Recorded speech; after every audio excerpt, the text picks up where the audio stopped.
and I was the dragon. And why don't you? I have some of his emails too. You've got these emails, and now this is once Alicia told me that her mom was abandoning her. I'm a computer expert and security expert, and so one of the things that was my regular daily job was doing computer forensics. Which is going into the computers and seeing the stuff that's been deleted and undeleting it and presenting it for trial. Yes.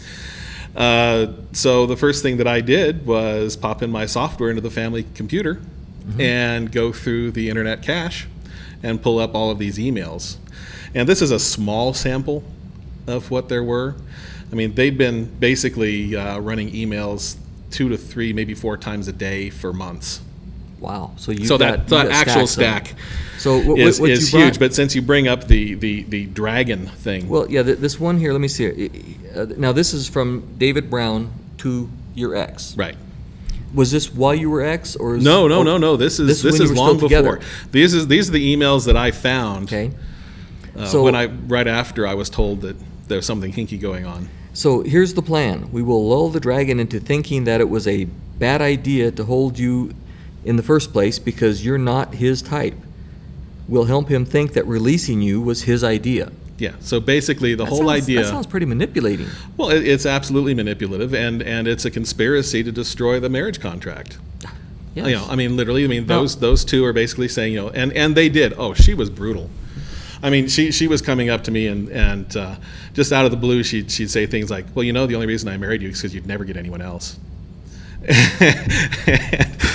But that was the kind of hurtful thing that was going on. Yes.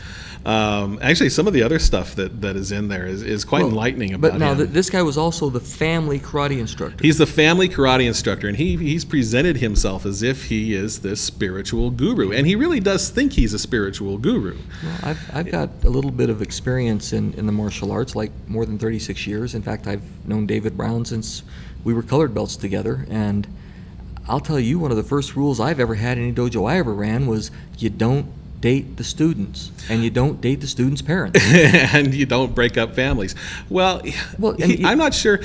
How can you teach integrity when you have none? Yes. You can't. I mean, wow. that is the biggest issue. And, when people found out about what was going on, there's nobody left there at the martial arts school that was there when we started, other than the other 2 financial backers. Okay, so they are there, but not really there. I'm not really sure what they're doing.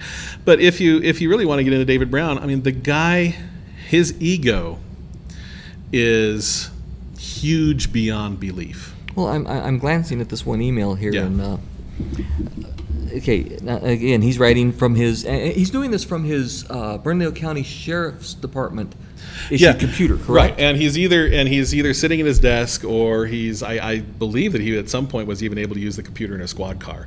He was suspended for at least 1 day for this, because I filed a complaint. So so he's using taxpayer money. He's on the dole for the taxpayers. Writing love letters to my ex. Okay. Now this one here says, let me see. I do love you. I agree. There is a universal love that, as sorcerers, we must recognize. If we don't recognize this aspect of the source, and that's capitalized, we in essence deny an essence of source, and again it's capitalized. Then there is love. I mean, right. He really thinks that he calls himself a sorcerer, not to anybody in public.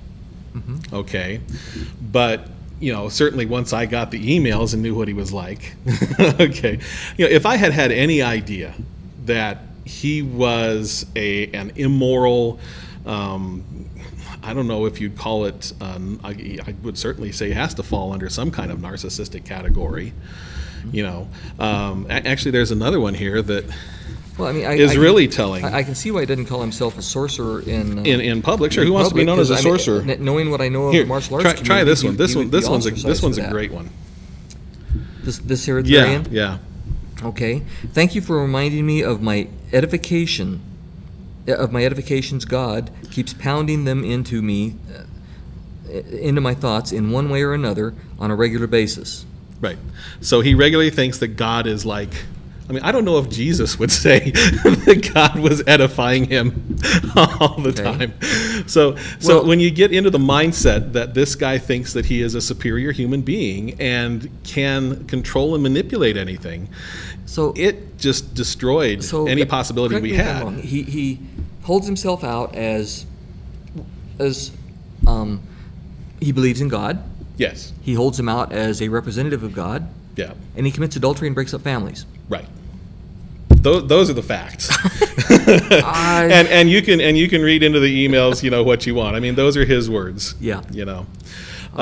So anyway, I'm actually very grateful. I mean, if you can imagine having a spouse that cheated on you for years. There was. Actually, yes, I can. You can. There you go. I am not in any way upset that she is no longer a part of my life as my spouse. It was brutal on the kids, and so of course, I mean, I stayed in the marriage because of the children. Mm-hmm. I mean, I was the one staying there, and anyway, be that as it may, because of Brown. Basically funneling, the best I can say is his knowledge of the attorneys in LA or in Albuquerque, mm-hmm. and possibly I know that there's been some financial support from him. Mm-hmm. What would have been a simple 50% custody, 50% time sharing. Thank you very much for coming into divorce court. Take care of your kids. Right. Turned into this judicial nightmare. And for whatever reason, and I don't understand what that reason is, the judiciary in the city decided that they wanted to take up his rallying cry. Unfortunately, you find frequently that here in the 2nd Judicial District, as long as one party apparently has resources or is connected to someone in that community, they go to the mats for them. Right. And if you're on the outside looking in, you're like a human punching bag. Well, and there were so many instances. I finally, luckily I found the Center for Family Justice. Mm-hmm. If I hadn't found them, I'm not really sure what I would have done. But it opened my eyes because, the saying that just because you think you're paranoid, it doesn't mean somebody's not out to get you. Yes. And I think we've all been to, our social studies classes. We've all had U.S. history. We've all read the Constitution as children. And we've been told that, there are due process rights. And the judge by the courts. Right, and the judge is a trier of fact. Yes. And what I would go to these hearings and find out that, I just sit there going, what the hell just happened? Because it made no sense. Because those emails were presented. Other evidence was presented that he and she were doing things which were completely inappropriate. But the guardian ad litem and the judge ignored it. Well, one thing about the family court system here, and I'm telling everyone out there, everyone thinks we have a great justice system, and it's not a justice system, it's a legal system. It doesn't serve justice. It doesn't even serve the law. It serves whatever party they take a liking to, and they hammer whichever party they take a disliking to. And I would tell everyone out there, everyone's saying, no, this can't happen in America. Well, it does. But no one believes it until you're knee-deep in it, and then it's too late. That's one thing that we try and do at the Center for Family Justice is let people know that this happens on a regular basis, a very regular basis.